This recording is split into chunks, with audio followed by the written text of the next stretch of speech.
नमस्कार पालको, स्वागत आहे आपलं दत्ता चोले माहिती आपल्या यूट्यूब चॅनलमध्ये। RT 2025-26 मध्ये जी अंतिम मुदत विद्यार्थी नोंदणीची देण्यात आली होती ती म्हणजे 27 जानेवारी सोमवारी हा शेवटची दिवस असणार आहे।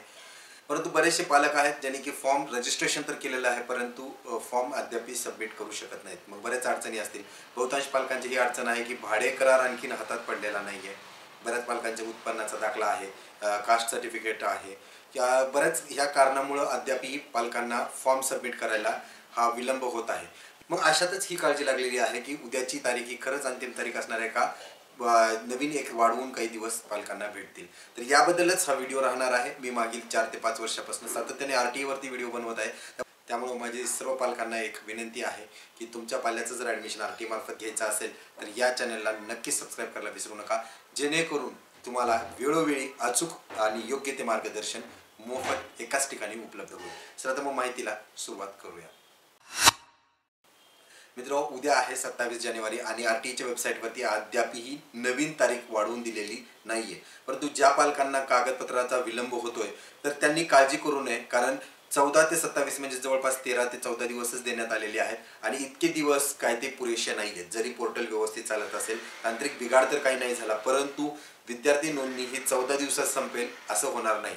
दुसरा मुद्दा महत्त्वाचा म्हणजे आतापर्यंत आलेले अर्ज जवळपास 2,20,000च्या आसपास अर्ज हे प्राप्त झालेले आहेत आणि मागील वर्षाच्या तुलनेत आता 70-80% 85% अर्ज हे आलेले आहेत। आणखीनही 15% अर्ज जमा होणं किंवा नोंदणी करणं हे शिल्लक आहे।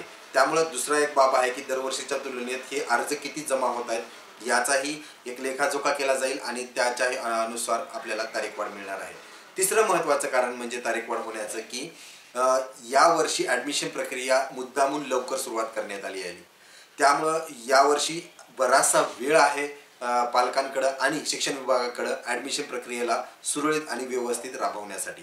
त्यामुळे या तिसऱ्या कारणामुळेही तुम्हाला आणखीन 5 ते 10 दिवसाचा वेळ हा मिळू शकतो। मग या वेळेचा सदुपयोग कसा करून घ्यायचा पालकांनी, ज्यांच्या कोणाचे कागदपत्र म्हणजेच भाडेकरार राहिला असेल तर त्यांनी भाडेकरार करून घ्या आणि मगच फॉर्म सबमिट करा। दुसऱ्या दिवशी भाडेकरार झालेला एक्झिक्युटिव्ह डेट बघा आणि त्याच्या दुसऱ्या दिवशीच फॉर्म सबमिट करा।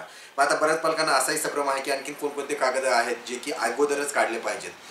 फक्त भाडेकरार हे एक कागदपत्र असं आहे की जे की तुमचा फॉर्म सबमिशन डेटच्या अगोदरच्या तारखेचा पाहिजे। त्याच्या व्यतिरिक्त जर तुमच्या पालकाचं कास्ट सर्टिफिकेट नसेल किंवा जे ओपन कॅटेगरीमध्ये येत असतात आणि तुमचा उत्पन्नाचा दाखला नसेल, हा उत्पन्नाचा दाखला नंतर जरी काढला तरी चालतो। त्यामुळे काळजी नसावी, फक्त भाडेकराराच्या बाबतीतच हा नियम लागू होतो, इतर कुठल्या कागदपत्रासाठी हा नियम लागू होत नाही। आशा करतो की येणाऱ्या जो काही दिवस आहेत ते वाढवून मिळतील आणि पालकांना एक सोयीचं होईल ॲडमिशन प्रक्रियेमध्ये सहभाग नोंदवण्यासाठी।